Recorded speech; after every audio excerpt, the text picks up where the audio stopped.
This is a More Than Just Podcast production.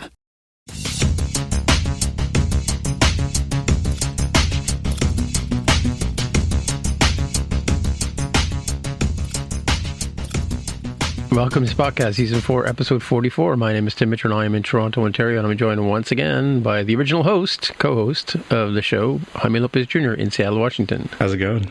And no Jonathan, he's off crying about Toronto Maple Leafs today. So they do they always do and snatch, defeat from the jaws of victory. Somebody said on, I think one of our friends, who's the guy who wrote the Xcode book? Chris Adamson said the other day that Hamilton will probably win a Stanley Cup before Toronto does. Hamilton doesn't have a team yet. That's the joke, right?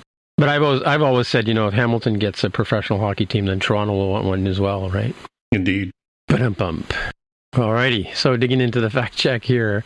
Sam Kirk, you are correct, is in fact, as anthropologist. I don't know why I thought biologist when I heard it, but when I went back and watched the show again during the edit last week, I noticed that it was xenoanthropologist, just like Michael Burnham. And apparently an actress named Alex Kapp is doing the computer voice for the Strange New World show, and she sounds a lot like Majel Barrett, but it was a couple of times she said things today, and as I realized it wasn't quite as clear. But I even went back and listened to that one line that she had in last week's episode, and she did sound a lot like Majel Barrett. Anywho, and this was for Jonathan, but he's not here. Strange New Worlds is filmed at CBS Stages Canada, which is in Mississauga, which is where Jonathan currently resides. So he's getting like gelato, and you can kind of see him in the background before they CGI him out. Is that what you're saying? Yeah, something like that. It's like that close. I think he's getting a Starbucks coffee and leaving the cup on the set kind of thing. Yeah, exactly.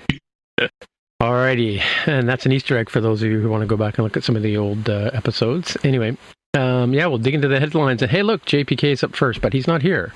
So Jaime and I will take the reins. You want to take this one, or I'll take this one? I'll take. Why don't I take these first two, and then you can take the third one, because I think you'll have a better take on the third one than I will. So the first one here is that there's an exclusive on Variety that says that a new Daredevil series with Charlie Cox returning as Matt Murdock, who I guess semi-spoilers, it's not like that huge of a cameo or spoiler for Spider-Man No Way Home. Matt Murdock does appear in there, so people are like, oh, maybe they're going to do something. And then, the Netflix series, Marvel series, moved over to Disney Plus. Now it kind of seems like, it's going to be like a real thing. They're going to continue the lives of those characters. Thoughts on that? I never really got into Daredevil, and by the time I was going to, I was like, oh, let me just watch Defenders and kind of keep. Charlie Cox, who plays Matt Murdock in all of Defenders and Daredevil and stuff like that. I actually watched it just 6 months ago. I just finished the series myself. I mean, it's almost like he's become the definitive Daredevil. I mean, we can forget about Affleck's portrayal of it. But yeah, it was quite good. So, and I assume the other two gentlemen are the writers of the original series of shows, right? So, of course, Jonathan can he's probably throwing something at his phone right now. But it's cool. It'd be good to see him come back. And of course, Vincent D'Onofrio is Kingpin, right? So that's quite good. So have you seen any of Daredevil at all, or just some of it? I think I've seen maybe a couple episodes. Like, I think I tried catching up on some stuff that was mentioned in Defenders, and it's pretty easy to find online. Hey, which episode should I see? Which episode should I see to catch up on the characters for Defenders? Right. I don't think I actually watched any of the Iron Fist stuff, and I'd already seen Jessica Jones and Luke Cage, and the Punisher doesn't show up in Defenders, so I was like, oh, okay, well, let me just see one or two episodes. So I'll have to sit down and watch it at some point. But it is on Disney Plus, and it is behind the adult pin code passcode thing. If you want it to, I turned that off because we don't have children's in this house, so no speed I don't have bumps that on my TV either. So this is coming to Disney Plus, which is, I guess, it was on Netflix initially, right? So I watched it because, as Jonathan said, it was going to go away, and I had to check it out. And I don't think you need to, as I remember Jonathan said, you don't need to watch Iron Fist or even Luke Cage for that matter, but you do have to watch Defenders because, between the, I don't know how many series between the penultimate season and the last season of Daredevil, there's a plot point that you really need to sort of take in, right? That comes out in Defenders. So almost like Defenders is like a sort of an S series of the show kind of thing. Like you won't understand what's going on in the last season of Daredevil if you haven't watched Defenders. So yeah, looks good. It's a good show. I mean, it's good portrayal and that kind of stuff. So, and he's, like I said, he's sort of he's the de facto Daredevil character now, Charlie Cox. Right? And of course, we had Vincent D'Onofrio as Kingpin in the what was that? Hawkeye. Oh, Hawkeye. Thank you. Yes, the Jeremy.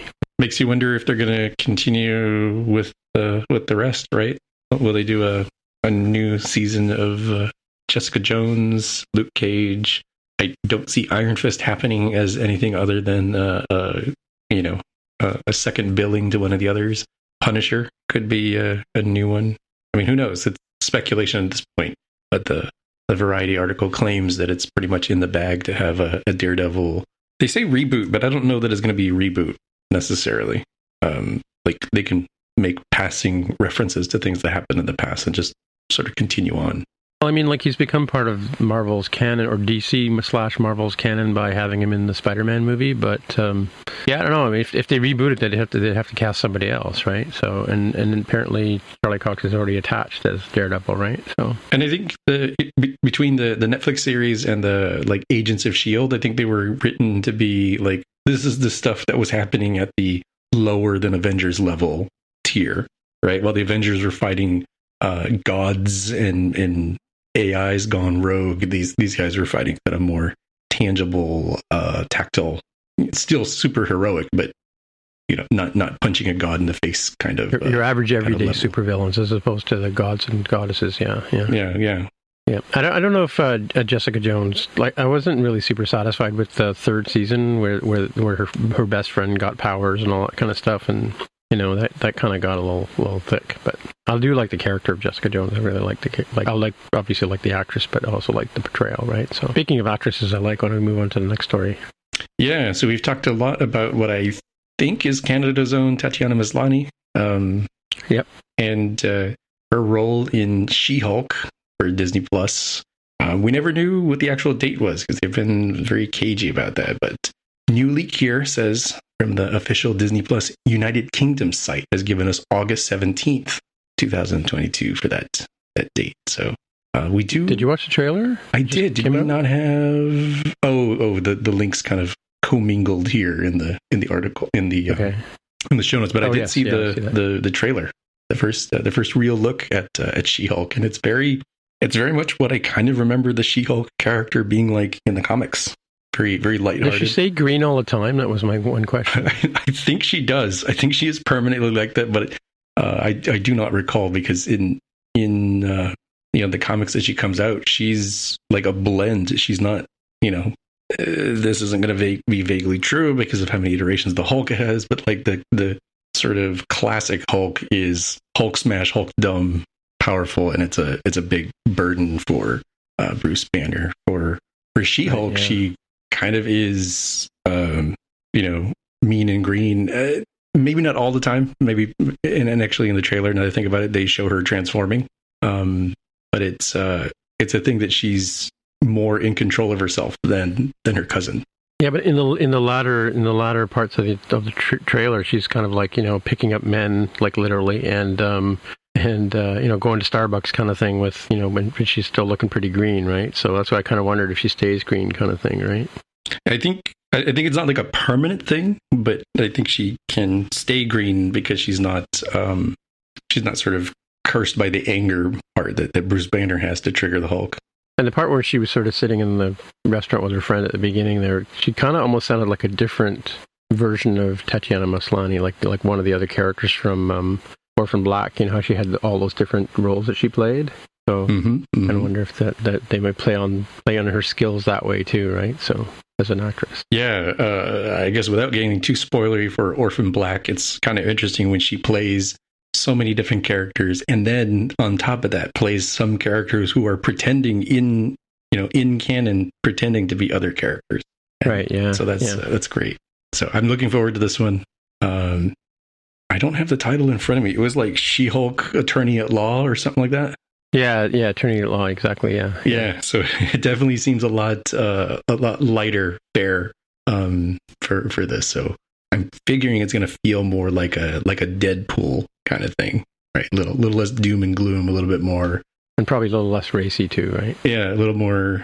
Well, I mean, maybe it kind of depends. I mean, they show her doing the stereotypical carrying your love interest to the bedroom, but she's the one carrying. Yeah, that's what I meant by picking up men. Yeah, exactly, literally.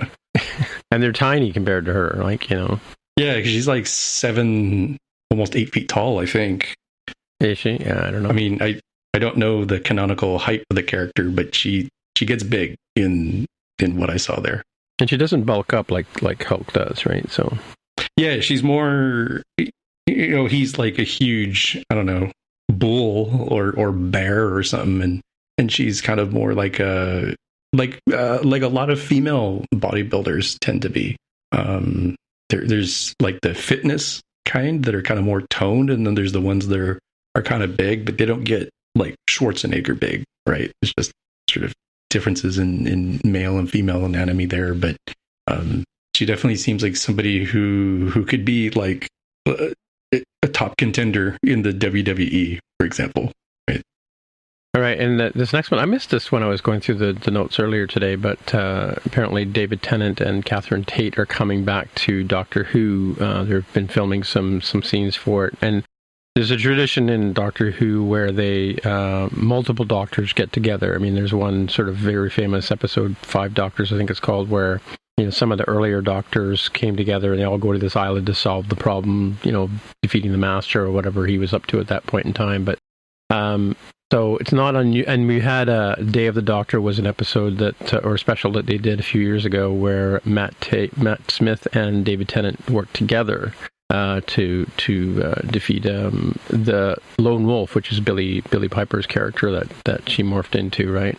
And that's where, you know, John Hurt played the War Doctor we talked about last week as well. But so this is obviously for some sort of special that's coming up. Tammy Corrin will be really pleased, because I'm pretty sure that Catherine Tate is her favorite companion too, as well. So he's, you know, David Tennant's her favorite Doctor, and I think Catherine Tate, she played a runaway bride kind of character on the original show. Like she ran around with a bride's outfit on for 1 or 2 episodes at the very beginning there. So when she first meets the Doctor, and I think she became a doctor, I think, for a moment too, I think, if I'm remembering correctly. But I mean, I haven't seen all the David Tennant ones, to be honest with you, because back then they weren't streaming and you couldn't watch them all, kind of thing, right?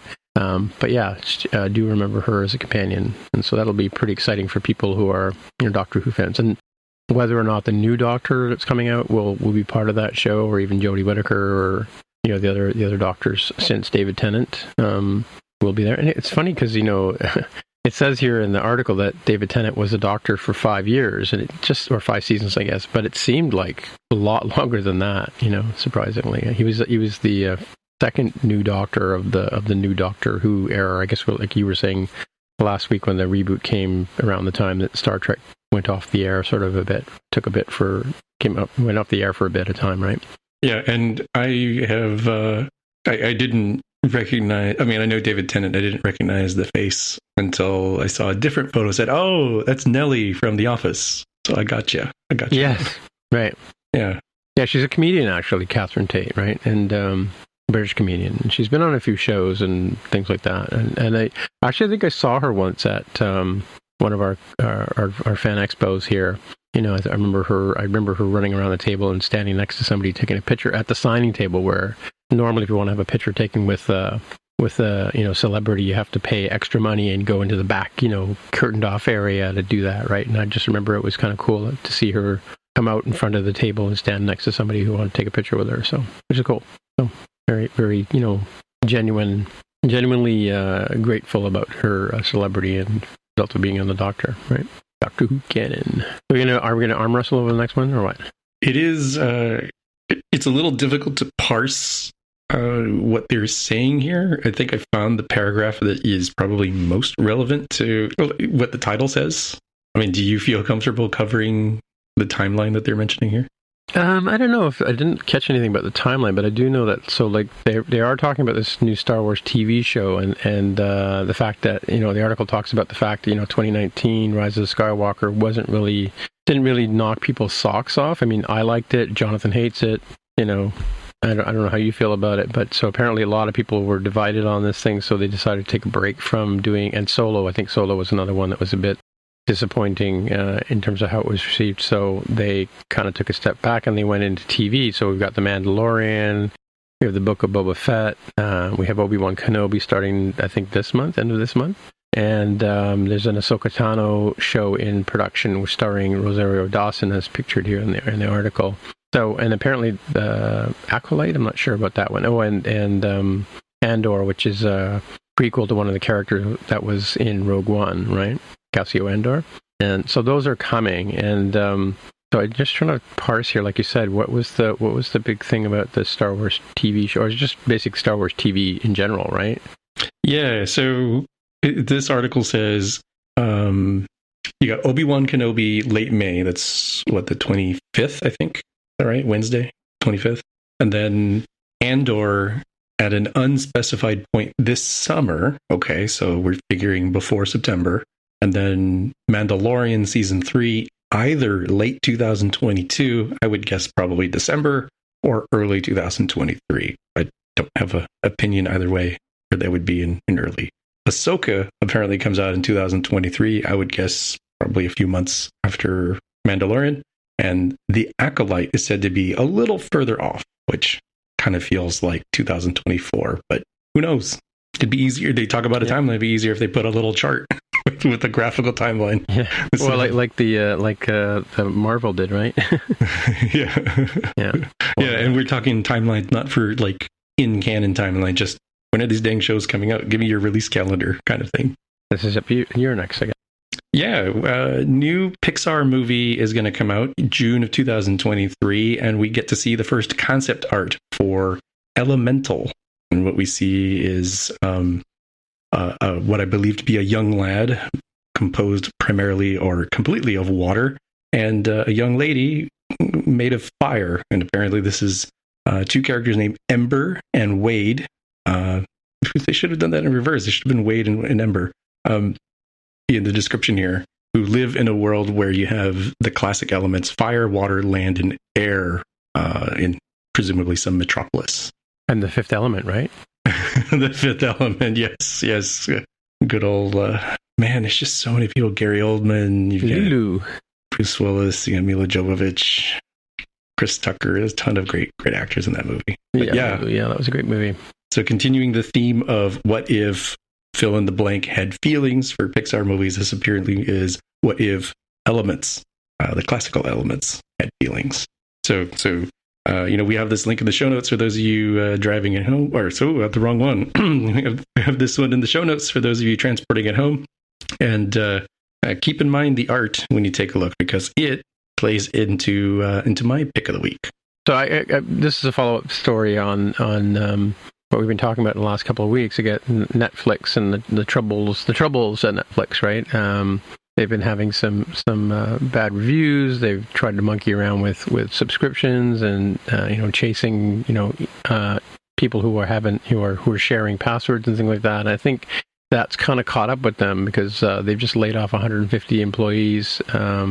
Some of you have sort of come across on the Twitterverse, but I don't know how many employees there are altogether, but they're claiming that, because of the loss of revenue, they've... wait a minute, so it says 2% of... It's 2% of the 11,000 employees, I guess, that staffers are calling them, mostly in the U.S., and it all having to do with the decline in subscribers, right? So, which is kind of interesting too, because we've talked about the different streaming services and who's going to come out on top. And I think we did our survey a little while ago, and we found that in spite of everybody's, desire to watch Apple or Disney or Amazon, it seems like, Netflix is like electricity, right? You have a refrigerator or a microwave. You have one in your house, right? Comes with the house kind of thing, right? Seems to be in terms of like who everybody we polled watches Netflix, right? Yeah, I think this article is kind of interesting from a, how are they adjusting the boat? Despite the, we've assumed for so long, like you were saying, that like if you have electricity, you have Netflix, right? It's kind of just expected. Right, yeah. So to see them, I mean, it is in context, it is only 2% of their staffers, but for tech companies, it is not super common to have, for this tier of tech companies, not that common to have, layoffs.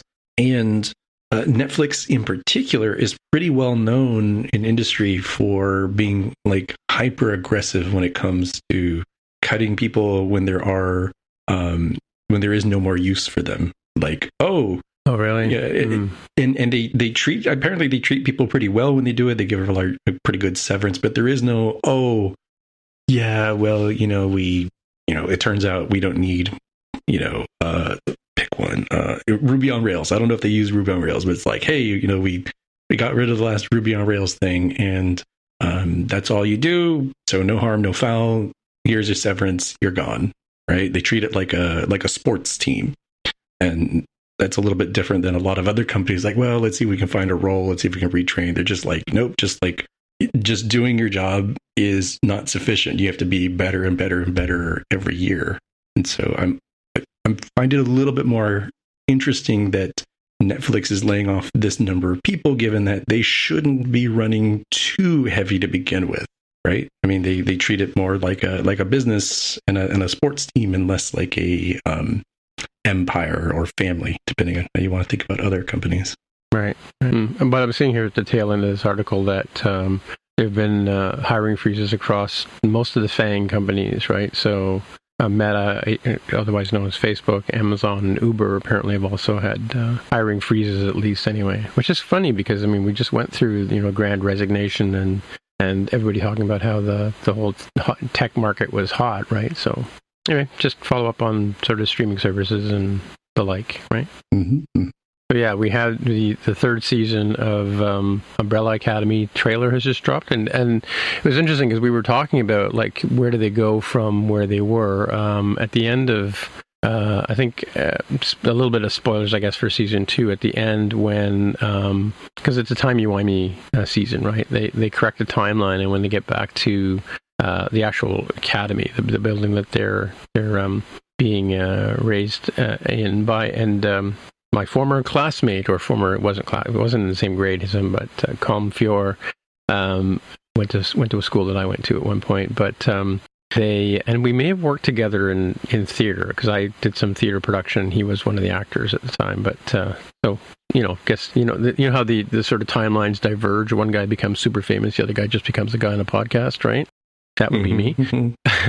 But anyway, so this picks up where that leaves off, and they come back to the Umbrella Academy, and it's called something else, and it's revealed in the trailer. I forget the name of it now, like the Kumquat School or something. And also we see Elliot Page as well.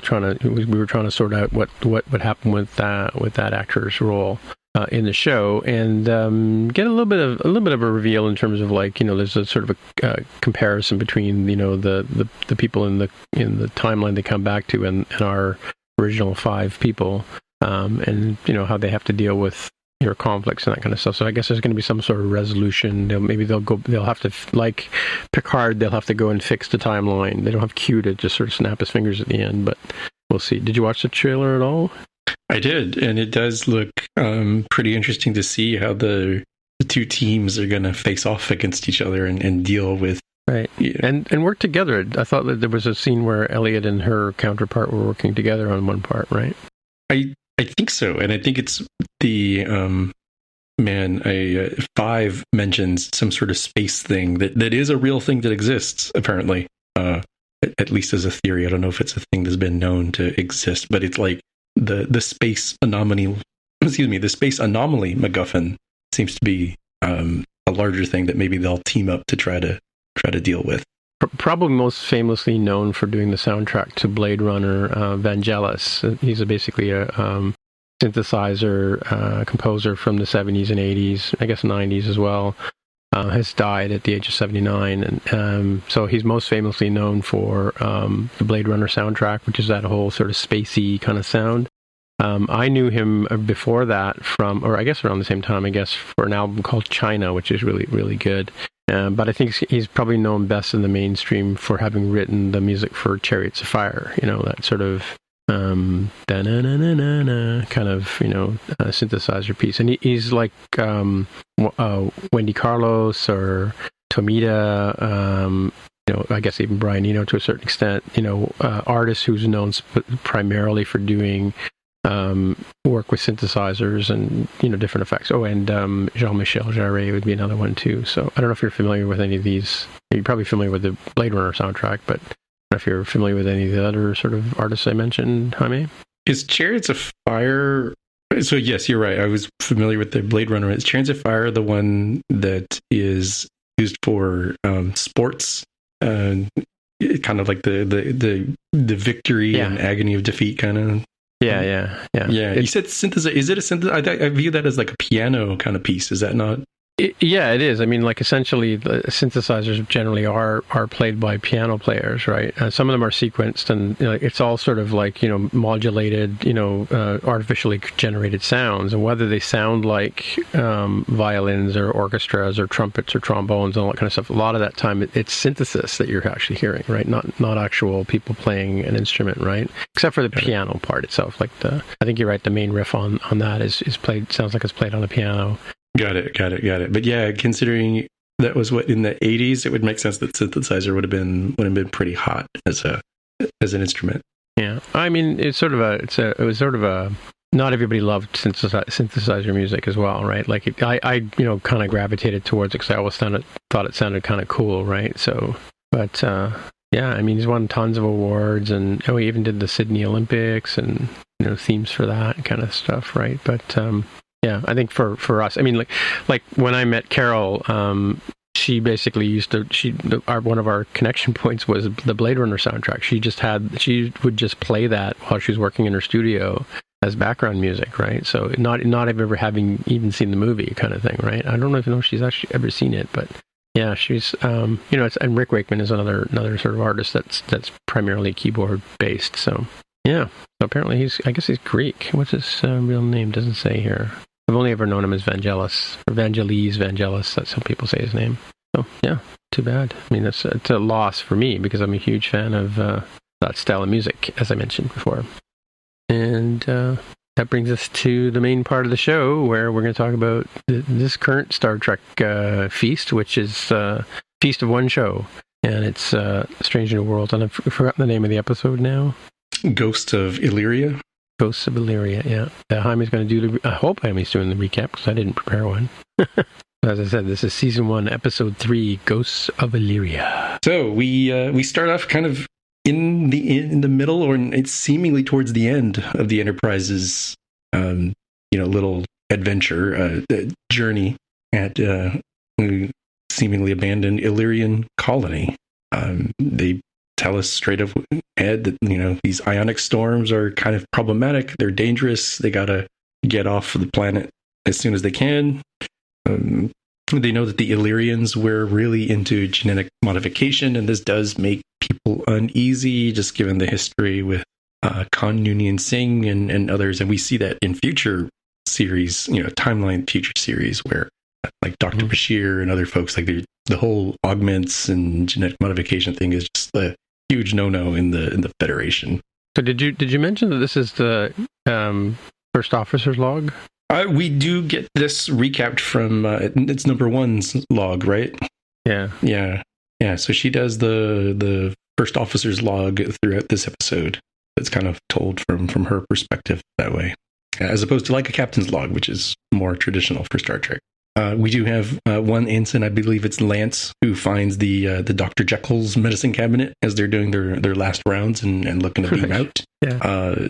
They're having trouble, so I can't remember this dude's name is Chief Kyle or Lieutenant Kyle, the transporter guy. Just Kyle, but yeah, it was Kyle, which is the name of the transporter chief in the original series as well, right? The blonde-haired guy. Is that his title, transporter chief, like Chief O'Brien? Yeah, he'd be transporter chief. Yeah, or transporter operator. Yeah. Yeah. So Kyle was the name of the guy in the original series as well.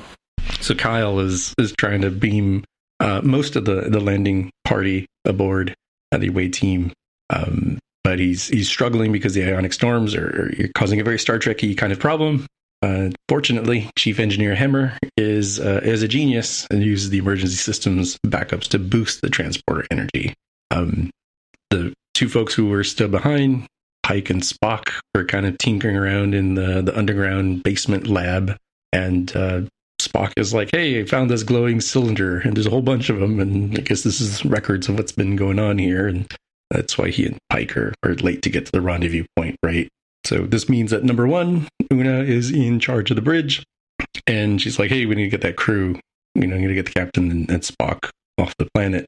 But in the meantime, you've got... well, before you move on, did you notice that, so when they pulled away and they show her, just about when she sits down in the chair, all of the bridge crew are female? Yeah, because I guess Pike was the only... Pike and Spock are the only males on the rest of the crew being women. So with them not around, yeah, it's an all lady crew on the bridge. Yep. Yeah, definitely a milestone there. So we've got we're like in the third episode. Is it like every third episode of a Star Trek series that like people are gonna get viruses and get naked? Yeah, it's the naked time, exactly. That's exactly what I was thinking. Naked time. Yeah, because they did that in the original series with Sulu, and they did that I think they did it. Didn't they do something like that in with Tasha Yar and Data? Going into getting it on and stuff. And yeah, you're right. It did seem to be like pretty close to the very beginning of. And didn't they do something like that in Lower Decks as well?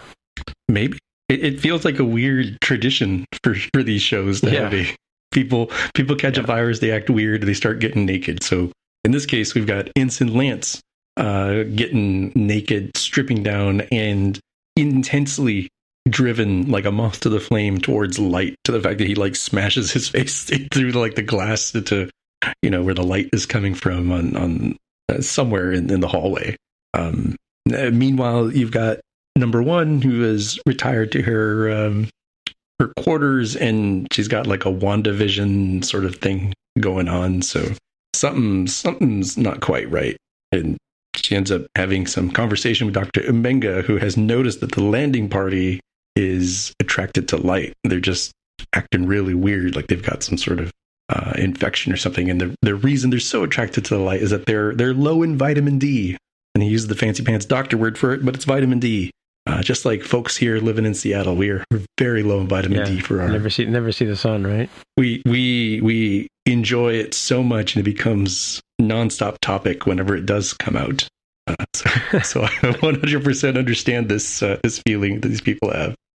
Yeah, it's funny, when I lived in Vancouver for 8 months, and it just seemed like the sky was gray all the time, right? Like you never really had a blue sky kind of thing. That's Pacific Northwest. If you're looking to come after 4th of July and before Labor Day, which September, is this first week of September. That's when it's sunny and beautiful, and that's when we get all our sun, like these folks want. You got to harvest it and store it like grain. That's your for the naked winter. time, in other words, right? Exactly. So they start talking about what are the options here? Or sorry, what were the possibilities here? Like, how did this infection get on board? And they say, well, maybe the transporter biofilter missed something. And Chief Engineer Hammer's like, no, that couldn't possibly be. The biofilters work in such a way that if they don't recognize something, they remove it, right? So right. It's not like you got to update your virus scanner kind of thing. Oh, I didn't realize that the Melissa virus 2.0 was around. It's like, no, if we don't recognize it, it's default blocked. You've got this scene back on the bridge where, Pike and Spock are sort of informed of the situation. They're on their little Zoom call with the bridge, and it's like, look, we're going to try to get you out, but we probably won't be able to. You're going to have to, hunker down for the storms and just ride it out until it passes, and we can go get you again. So you've got number one still in control of the whole, bridge situation. And for her and Lieutenant Singh, they talk about the, security implications of genetic modifications, right? This is almost like a semi-spoiler for the rest of the episode, but we do get confirmation here that Laan Noonien Singh is in fact descended from Khan, and she's lived with this burden, which got me thinking, like, man, like, I don't know if there's any Hitlers still around, but like, I would just assume somebody's family would change it at some point to something different, just to make it a little easier. So keeping the Noonien Singh, there's been a lot of name changing happening, like as a result of World War II, for example. Like you said, like I know that a lot of families when they came to the United States dropped their Jewish sounding names, right? So it could be true that, and as we know, a lot of the Nazis disappeared to South America, right? And so it says, right? So I'm sure they changed their names slightly to disappear into the void. Yeah, but you're right. I wonder if there are Hitler's grandkids running around, or great grandkids, I guess, by now, right? Yeah, and it's I guess they were really proud of keeping the name. They didn't want to change the monogrammed monogrammed towels, I suppose. And during this conversation, you have Lieutenant Singh getting the WandaVision thing. So she gets the little red glowy sort of thing. We're in a full-born, virus situation where they've done contact tracing. Maybe I put in my note here that maybe they should have rubbed gel on each other in quarantine to keep the bad out. So they're locking things down. Everybody is, confined to quarters. Essential personnel only at stations. Stations get locked down, so you're not traveling back and forth across the ship because they don't know at the moment what the heck is causing this disease. So here's some real-time follow-up, by the way. I just went on to everybody's favorite, tool for looking up names. I went to Facebook and I typed in Hitler, and I went to people, and there are actually people with the last name Hitler.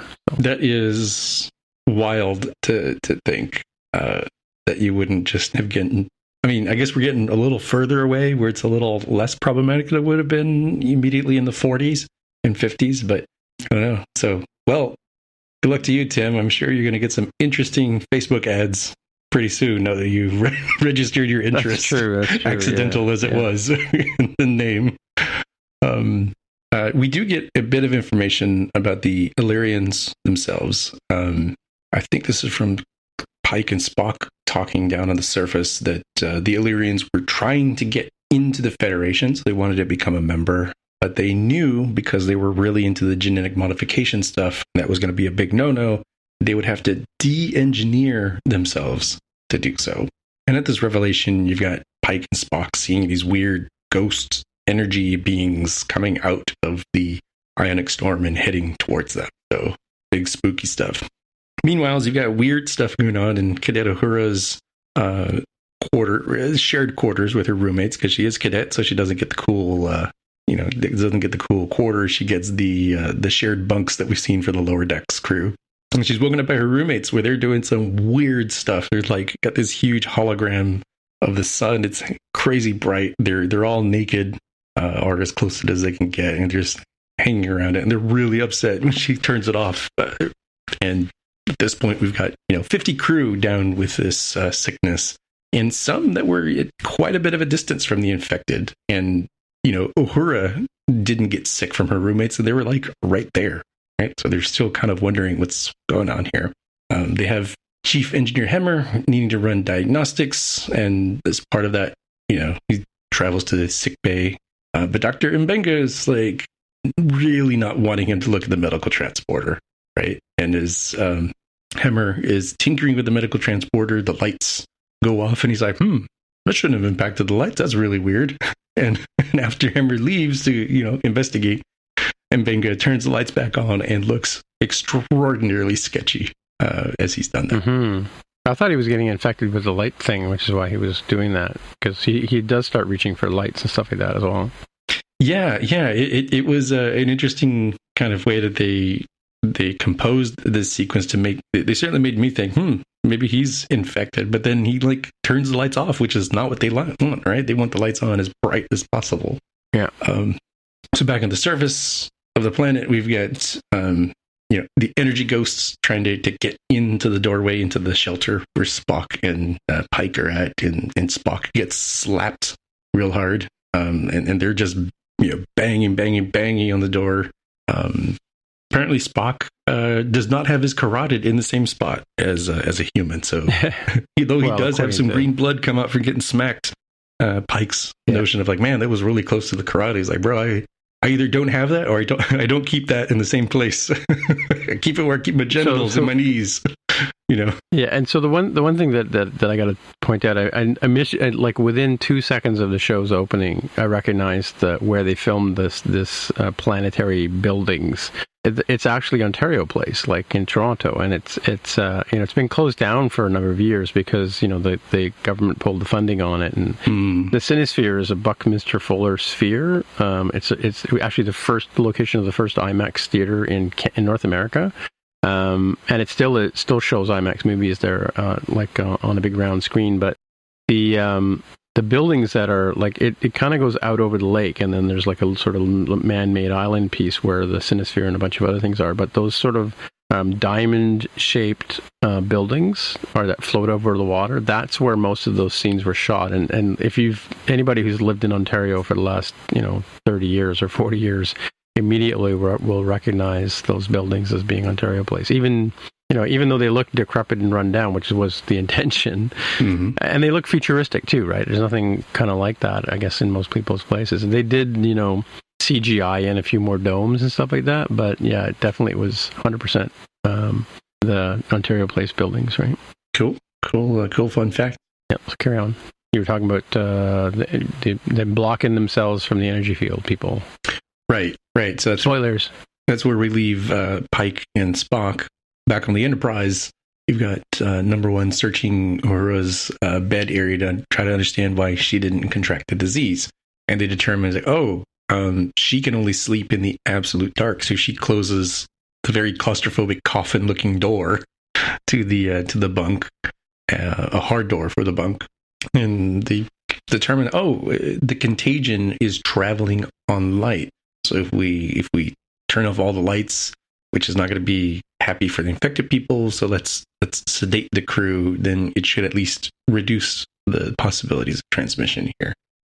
And we end up with number one reviewing the Ilyrian genetic modification records and getting annoyed by needs greater security. Yes, allow. Right? She keeps hitting the elevated privilege prompt to see all the records. In the meantime, you get Chief Engineer Hemmer, who is seemingly been infected as well, and he has transported a piece of the planet's mantle into the transporter room to get the heat going and the light going. And he's clearly going nuts. He's going to be a danger to the ship. So number one has to phaser him and carry him back over to sick bay. And she carries him like he's a sack of potatoes. Like she just, no joke, picks him up pretty easy, which I thought was for a different reason. But we'll get there. No, we'll get there in time with this story. Spock and Kirk, I'm going to keep doing that. Spock and Pike are, left to wonder what they're going to do here. And Spock, determines that the Illyrians never made any record or note about being hurt by these energy ghosts. And that's good timing because the ion storm is breaking into that facility, and the ghosts go very, very Casper the Friendly Ghost style. They swarm around Pike and Spock, and they protect them from the ionic storm. And back on the Enterprise, you've got one sedated crew member who wakes up. It's Lieutenant Singh. We have a nice little chit chat with Dr. Mbenga to sedate him. And there's a warning right then and there that the warp core containment field has been deactivated. And it turns out that Lieutenant Singh is the one who's in engineering trying to trigger a warp core breach because it's going to cause all sorts of light, right? The biggest light you could have. So number one has to, fight her and, punch her out a little bit to keep her from achieving this bonkers task. And in it, Lieutenant Singh calls number one, an augment, a dirty word that was thrown in her own face for a very long time. So he seems to have figured it out. And here we see number one glowing red, and we're just kind of left wondering, what happened there. Because we go back to the planet service where Pike and Spock wonder, why the ghosts didn't save the colonists. And then they say, but what if they are the colonists? Yeah, the famous Star Trek trope, eh? Like, yeah, I'm sure that's happened before, like in some other episode. Yeah, this weird misunderstanding, and they got these time capsule sort of records of the Illyrian colonists' attempts to join the Federation, and even though their de-engineering ended up, they say killing them, but I'm not sure they're actually dead. It seems like something else has happened here to them. But that's sort of their weird, sad story, right? That they caused their own misery by trying to achieve this goal of de-engineering their genetic modifications and joining the Federation. We find out what had happened back in the engineering, or what had happened when things went right in engineering. And number one is that the core breach gave an essential dose of radiation to her body, and that since she has the ability to fight back against that with her genetically modified body, this induced chimeric antibodies in Lieutenant Singh's own body. So we've got Nurse Chapel, who was able to turn that into a cure, which was something that Dr. Mbenga had mentioned, like could have been possible from number one had he seen her immediately and she hadn't hidden. Well, she cured, like her genetic, her biology basically made her fight it and defeat it like immediately, right? So he couldn't make he said he couldn't make the vaccine from her blood because she'd already overcome it, kind of thing, right? Yeah, because it had been minutes to hours from her exposure to the point at which they figured out they needed to do something with it. As opposed to Lieutenant Singh's body, who they could continue to get stuff from her when they needed to.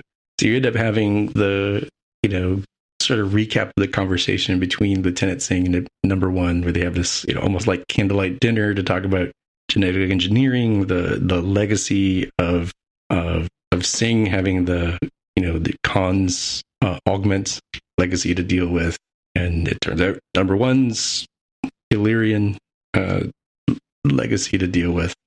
Number one does end up confessing to Pike that she is an Illyrian. She's genetically modified, which means she has lied to the Federation. Her existence is basically a crime, and Pike's like, yeah, all right, no big deal. Yeah, he rejects her resignation. Yeah, he's like, if they're going to condemn me, I welcome that discussion. What are they going to do? Imprison me? Then I won't end up getting exploded. Yeah, that's fine. Right. True. Yeah. We do end up finding out what Dr. Mbenga was doing. His medical transporter, it turns out, was in fact the weakest link for the biofilters. It's got some extra stuff going on. He's keeping something in the pattern buffer. It turns out they didn't let them upgrade it, right?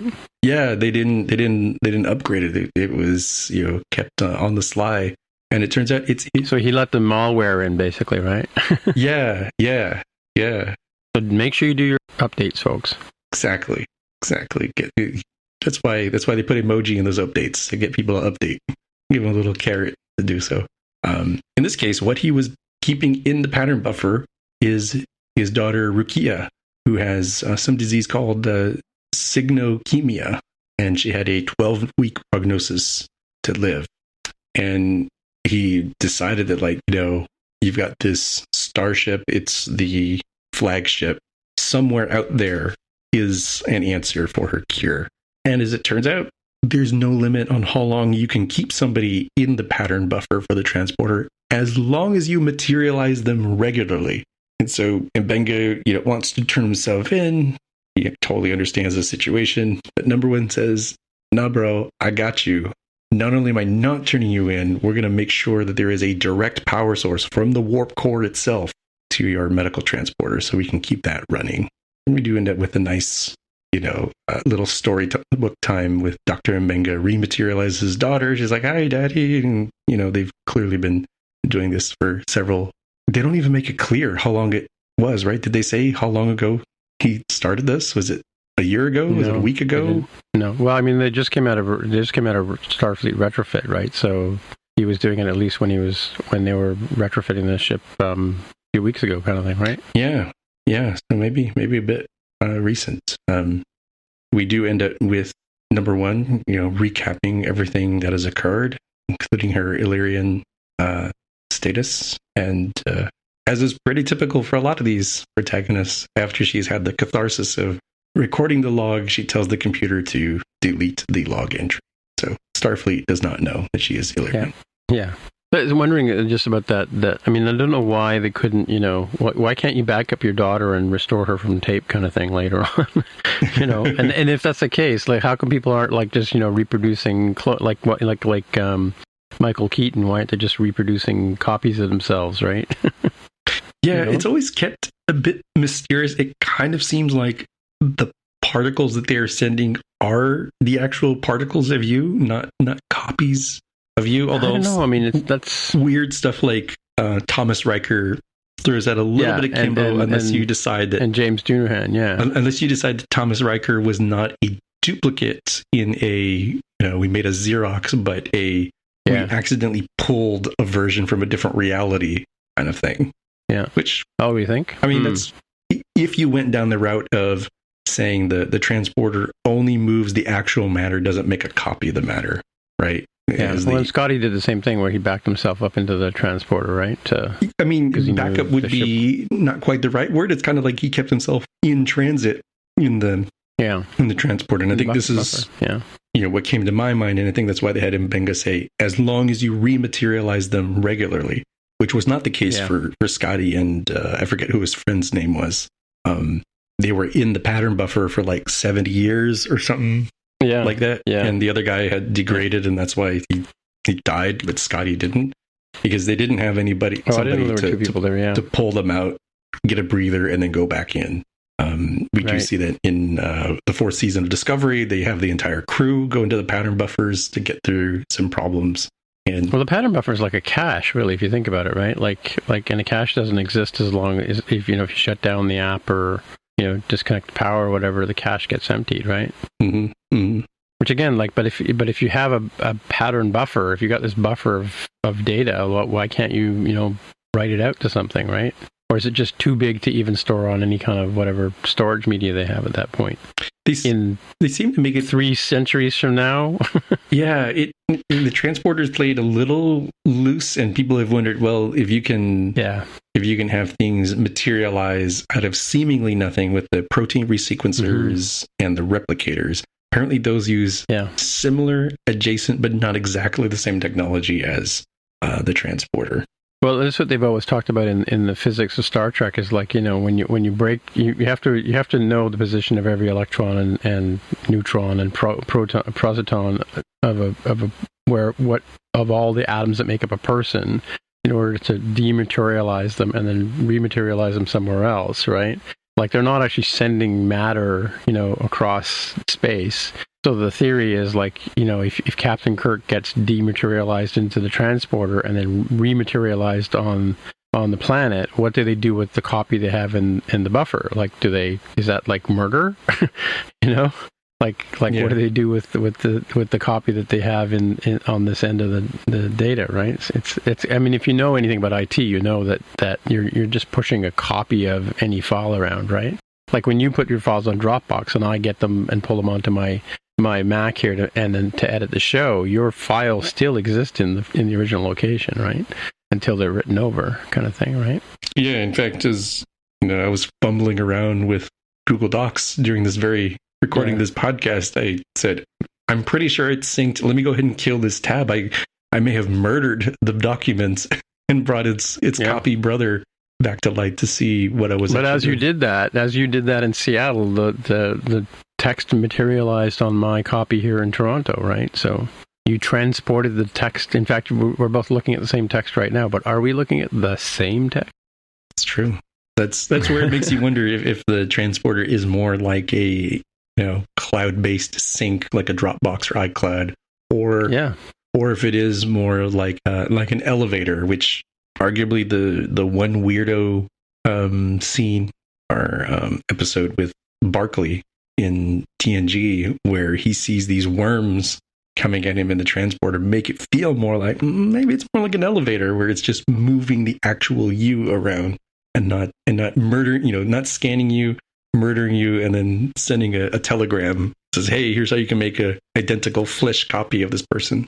Yeah, but you and I both know that you're looking at the document, I'm looking at the document, but we're actually looking at distinct other copy of data on my computer and copy of data on your computer, my browser kind of thing, your browser. But there's also an intermediate Google server that's got the same data on it, right? Mm-hmm. And either one of us or even Jonathan opens up the same page on their phone or iPad or whatever, presto, it's already there kind of thing, right? So it's not like there's one identifiable copy of this Google Doc. There's actually, it's not like there's one Google Doc and you're sending me a piece of paper kind of thing, right, with the words on it. You're sending me the data, right, and I'm looking at the words, right? So the transporter, the whole concept of the transporter, that it's still indistinguishable from magic because what is it that they're breaking down in the transporter and what are they rematerializing on the other end, right? Like on the transporter on the ship, they actually have these discs that they have to go stand on, right? And they have to stand in this transporter bay. And yet when they're on the planet, they just miraculously appear in midair kind of thing, right? Like what's his name, Rios did, where he materialized, three stories up, right? Yeah. Or they did that in the last episode of Picard, where Seven was materializing people in the middle of the rock, so that they were as a way of defeating them, right?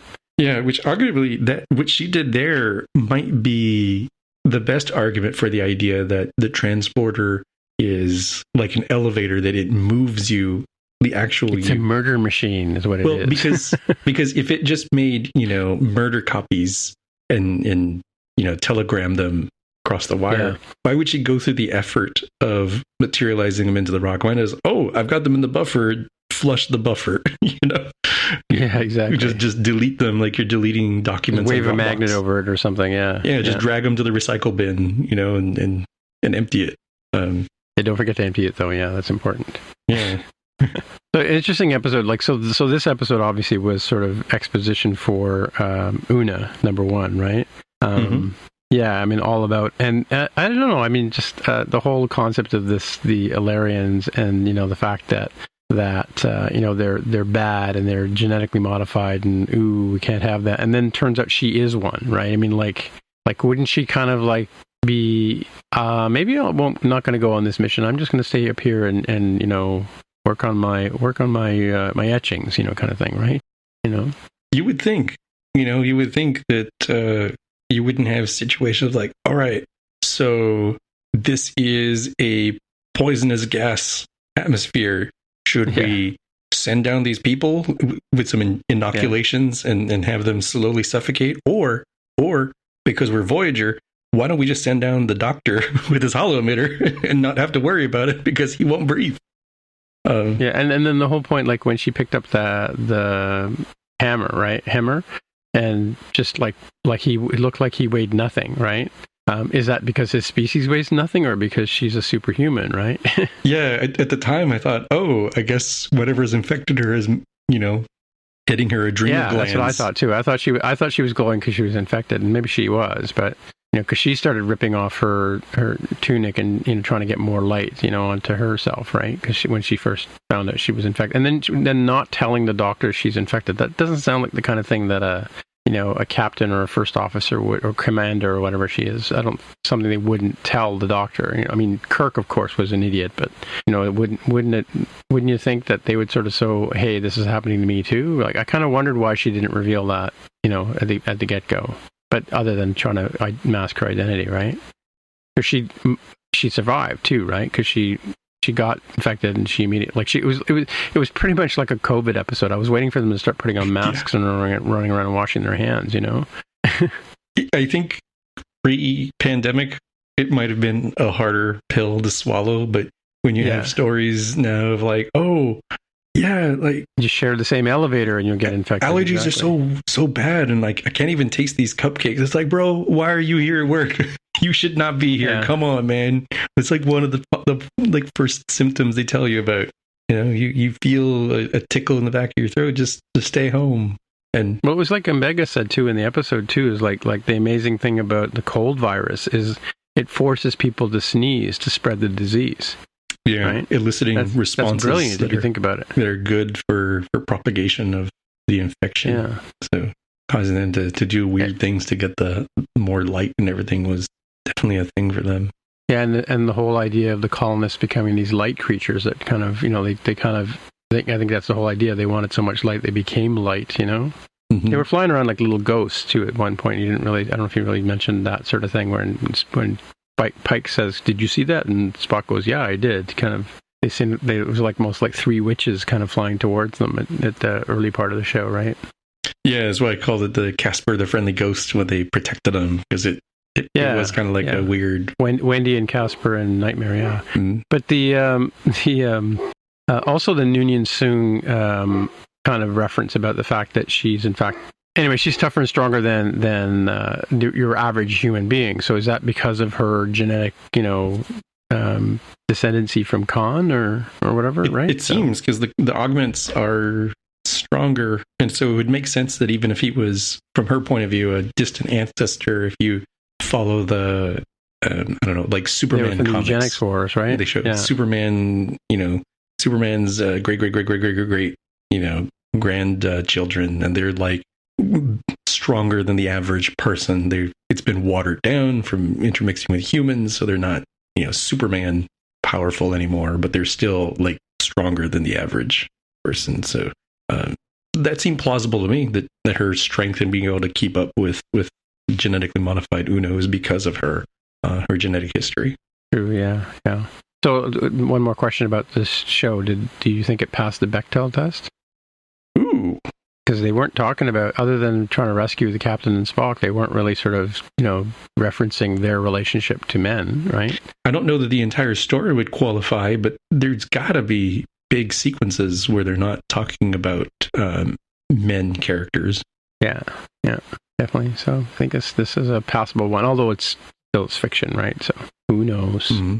And interesting that, the reason why I mentioned the part about the premise that it starts with her saying, Una's log and giving the Stardate reference is that the whole story gets told, and then at the end of it, she tells the computer to delete the whole story, which is kind of interesting. We've seen that before too in other shows, and I think in Star Trek as well, but interesting that she tells this whole story to the computer and then has it erase it. Like, what's the point of telling the computer other than you hear the sound of your voice or something? I don't know. Yeah, it makes you wonder why you would do the actual, recording computer captain's log instead of just spouting in. I mean, there's still a catharsis piece. Like, I understand that, the rubber ducking kind of piece, but why not just start talking into the air or at a rubber duck or something? Why you would take the chance of, okay, saving and sending to all. It's like, no, what? Yeah, but then when the Star Trek auditors come by and say, Una, you were in charge of the ship for like 3 days. Where's your log? Unless she has like a separate log, right? Yeah, I assume that she fills it in, but there really should be security ops that say, why is it every once in a while you have a log that you record and then delete?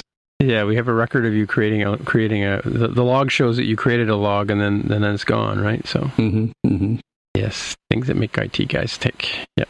Anyway, let's move on to our watch list. Real short one today. I've got Love, Death, and Robots. I think we talked about this show before. I don't know if you guys have seen it, but I've watched the first 2 seasons. So the third season's coming out.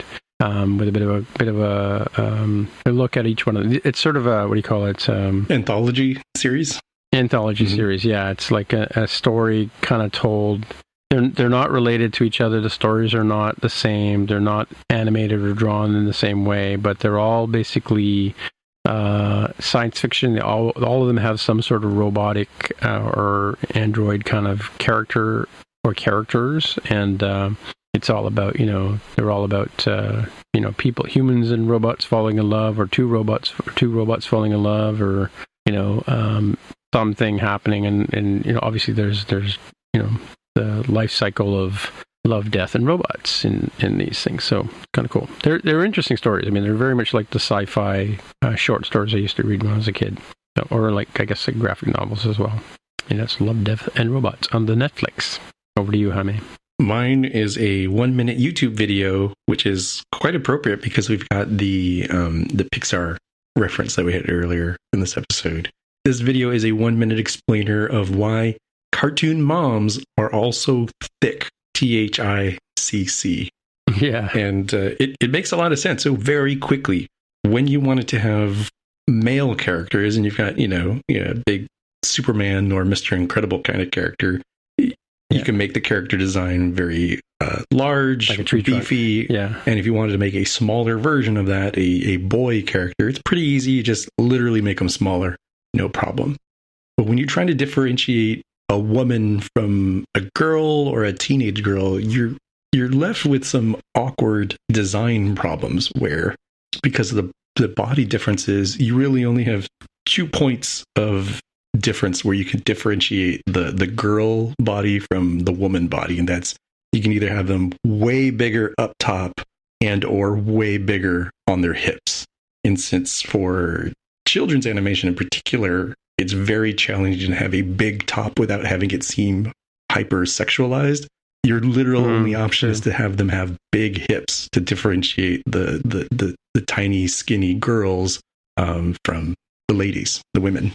Right. Moms. And the lady they choose is Elastica, or Elastica is the Mrs. Incredible. Yeah, which, given her ability as like a Mr. Fantastic, Plastic Man, elastic character, you have to wonder, does she look that way because she chooses to do so? Like, why couldn't she, have like Popeye forearms if she wanted to, if she had to move the bulk somewhere, right? Like, why on the bottom half? And I think we know. From an animator's so my objection to this theory, as an artist and as someone who's had kids myself, not personally had them, but is one simple fact that the author of this video kind of completely doesn't even go down the road of, and that is, during child rearing and childbirth, a woman's hips spread. So growth to accommodate. They make room for the growing child, and as during the whole process of giving birth, they get wider down there. That's just a natural thing. And obviously women that don't have kids don't ever get that kind of caboose, as it were. Not quite a caboose, but you know what I mean? Like there is definitely a change. So yeah. But it's, and of course I'm going to get all kinds of letters and send them all to Jaime Lopez Jr. in Seattle, Washington, please. Right. Because he brought this story to the table. Yeah, I think, anyway, I just know that from what one of my wives told me. I think the design principle still holds, though, because if you compare Elastigirl, and she's, roughly pear-shaped, right? So a smaller top. It's very wide on the bottom. Wider on the bottom. Elastigirl, though, right? As opposed to an almost perfect hourglass figure for somebody like Jessica Rabbit from Who Framed Roger Rabbit. Right, yeah. And the large bust up top heavily sexualized the character. In not, alone, right? But I think the Jessica Rabbit character wouldn't be quite as sexualized as a design without the larger, bustier top, right? And I think that's something that they couldn't do for, maybe Elastigirl has, slightly wider hips because of the child rearing birth thing, but I think they explicitly chose not to have a larger top because this was a design for a kids thing. And they mentioned in this video that these are Hartman's hips, who is the I forget the guy's first name, but he was the creator of the Fairly Odd Parents on Nickelodeon, which kind of makes sense when you look at their mom. You look at Dexter's Lab's mom, right? It's the same kind of thing. You see these sorts of patterns of the girls have to be very, thin, skinny. Sometimes they're tall, sometimes they're short, but very thin. And then the moms get thick. And if they're not thick all over, like they're wearing like a muumuu or something, they're going to be thick on the bottom because they can't make the top thicker unless it's explicitly chosen to sexualize the character. Right. Well, it's also an interesting thing that in the history of art, I mean, in the 17th century, 18th century, 19th century, early 19th century, until the flapper generation, where they wanted to have women that were pretty much even straight up and down, but they always portrayed women as having large back ends, and hips, because that was considered to be, a sign of fertility and fruitfulness, right? So that if you go back and look at, the paintings and stuff like that, the nudes and the so on and so forth from, anyway, from the Renaissance to the 19th century, you'll see that generally women are portrayed with having big bottoms, as it were. To bring it full circle, when we think about the character design for She-Hulk, I don't perceive it to be a hypersexualized design. I think she looks like just large, more fit and trim. Yeah, exactly. Yeah, more muscular, but just kind of like a woman, but just like expanded out in all directions, right? Like you just kind of zoomed in on the model and to make it bigger. She's not necessarily bustier. She's not necessarily wider hips, like the way that we're talking about here for Elastigirl or other designs, right? It's more like fit and trim, like you mentioned there. So it is definitely like the character would probably be perceived very differently if she was just like hugely busty, and would probably feel more like a mother character given these designs that we see in media if she was very pear-shaped. Instead, she is like, I will break you in half kind of thing, right? Yeah, you can see in the illustration that they've got here from Marvel of She-Hulk. In the article that we've got linked in the show notes, she's not she's not bulked up like who's the actor who plays that plays Hulk, because his voice is obviously in there. Mark Ruffalo. Mark Ruffalo, yeah, thank you. Yeah, they have the sort of big Hulk version of him, right, in the show. And I think he was recently in. What was he just recently in? It was in a movie recently where he was always sort of Hulk, even though he was big and green, right? But he wasn't. Endgame, you mean? Where he was like it Endgame, where he was Hulk, sort of in the diner and he was huge? Yeah, so if you can see the picture over here and the drawing of her, she's an attractive woman who just happens to be all green but has some definition in terms of muscle, right? So I feel like it's a fine line, but like she in. I've only read some comics with the character, and I've probably not read any of the comics where the character was the main character. It was probably ensembles like Avengers or something. But I perceive the character to be less problematic when it comes to being defined by sexuality. Yes, she's clearly a sexual character, as they make the visual joke of her carrying the guy to the bedroom. But she's not like I don't know, Psylocke or oh my god, I'm failing here. The queen. There's like a million X-Men characters where like the ladies wear next to nothing, right? And they just look like curvaceous women.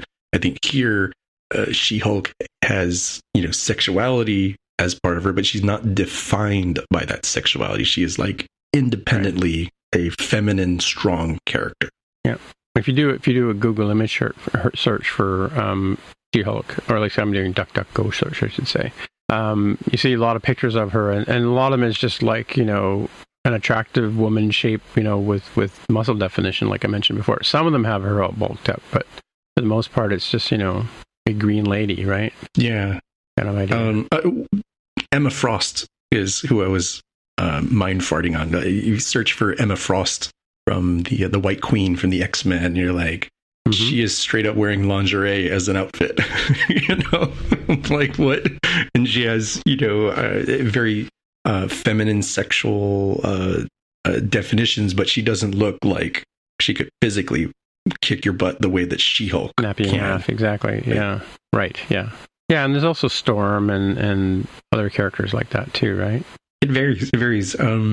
Kind of interesting to think about the 90s animated X-Men series, but if you look at the character designs for Storm, who's not heavily sexualized, or Rogue, who was intensely sexualized, like I think there's a lot of men my age who were boys at that era who had funny feelings when Rogue would come onto the screen.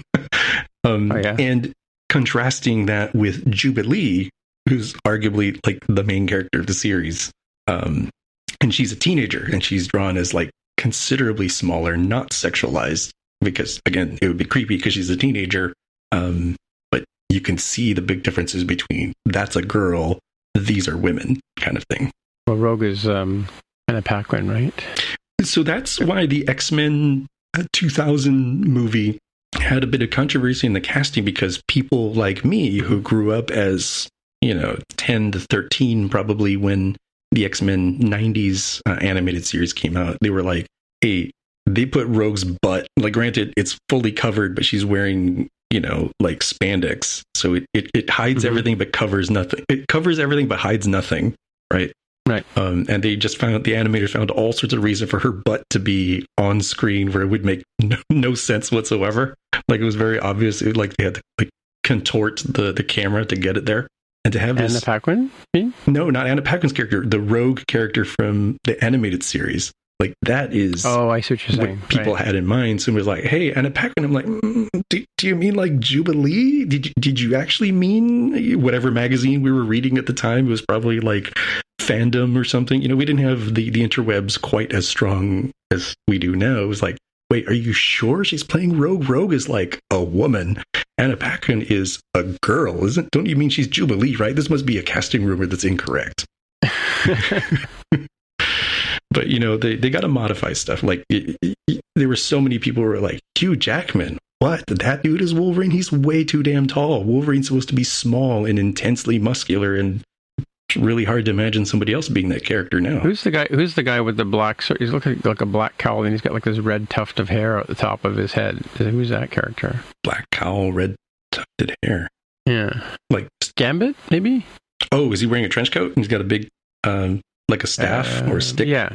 Yeah, it's probably Gambit. He's sitting. Yeah. I just don't know my X-Men. I think that is on Disney Plus, if I'm not mistaken, the animated series. Really? Yeah, when I search for X-Men animated series, it looks like Disney Plus, I think, has it. And who knows, they have that. But remember, we talked about, I don't know, is it X-Men 97 that's coming out? That is going to continue the 90s animated series? People are going to be looking forward to that. But yeah, if you look up the character designs in the 90s animated series, you'll see that the full gamut of women, like clearly like Jean Grey and Storm are, shapely women, but like they're just not straight up treated like sex objects the way that Rogue is in the 90s series. And I think it's partially because the writer said, well, Rogue's whole thing is she can't be touched, right? So let's have this this ultra 90s Cajun thief named Gambit, the guy with the I see, it's got like a reddish tuft. Yeah. Let's have him be, super romancy smoochy with her every possible chance he gets. In addition to the putting Rogue's butt on the screen, like all you have to do is watch the intro, Tim, and when they're flying onto the screen, Rogue does like a front somersault while she's flying. And I cannot tell you why she would, other than we had to get her butt into the intro. Right, okay. Like, it looked cool. I was like, oh, wow, it's dynamic animation. And I watch it now as a 41-year-old man. I'm like, I see what you did there. Tip of the hat to you, Mr. Animator. Get you be all funny, get those funny feelings like you said before, right? All right. Yeah, it's funny when I look at Jean Grey now. It's all like 90% of the images are Sophie Turner, no longer Famke Janssen. That's the era. That's the era of stuff. But I do see the animated Jean Grey Phoenix character. Looks quite different than both of the two actresses. Although I think I see some of the later ones, they try to make them look the same, right? So. Yeah, I think the 90s animated series was going more or less with the designs that were common in the comic books at that era. Although I think Wolverine's is a bit of a throwback, because I think at the time in the 90s he was using the brown and mustard colored uniform and not the original throwback of the yellow, black, and blue. Oh, is that yeah, I wouldn't know that. I've seen the green and yellow ones before, but cool. All right, well, I guess that's it for another week. So, hey, Jaime, if people want to get in touch with you, where would they find you? I'm on Twitter as @DevOfTheHair. Right, and my name is Timitra, Timmitra. On the Twitter machine is where you find me. And so until next time, we'll see you in the future. Bye. You've been listening to the Spockcast podcast. If you want to find out more about the podcast or see the episode show notes, visit the Spockcast website at spockcast.com. You can get in touch with us on the website or follow us on Twitter at Spockcast. If you have feedback or questions, send us a tweet with the hashtag AskSpockcast. If you like the show, please consider recommending us to a friend, writing a review on iTunes, or pledging any amount at patreon.com/Spockcast. You can find details on how to help us on our website, spockcast.com/sponsor us. Thanks for listening, and we'll see you in the future.